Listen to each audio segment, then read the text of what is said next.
beneath skies that sometimes dazzle like faceted sapphires or turquoises, that sometimes are molded of infernal, hot, noxious, and blinding sulfurs,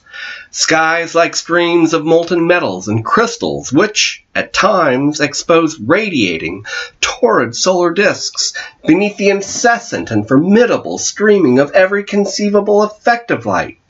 in heavy, flaming, burning atmospheres that seem to be exhaled from fantastic furnaces, where gold and diamonds and similar gems are volatilized, there is the disquieting and disturbing display of a strange nature that is at once entirely realistic, and yet almost supernatural, of an excessive nature, where everything, beings and things, shadows and lights, forms and colors, rears and rises up with a raging will to howl its own essential song in the most intense and fiercely high-pitched timbre.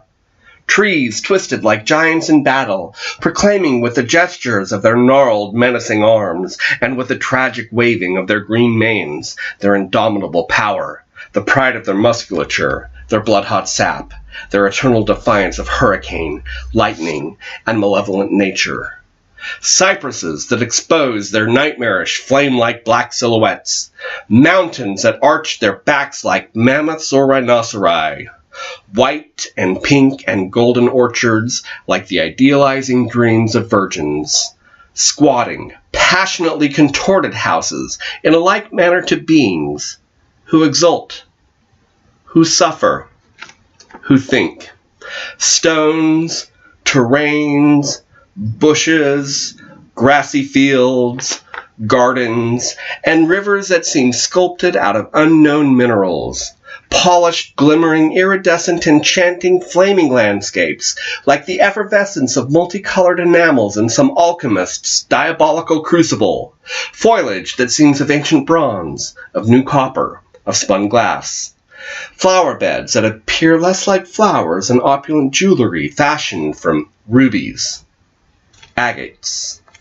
onyx, emeralds, corundums, chrysoberyls, amethysts, and chalcedones. It is the universal, mad and blinding coruscation of things. It is matter in all of nature frenetically contorted, raised to the heights of exacerbation. It is form becoming nightmare, color becoming flame, lava and precious stone, light turning into conflagration, life into burning fever. Such is the impression left upon the retina when it first views the strange, intense, and feverish work of Vincent van Gogh. This rather long and undoubtedly run-on sentence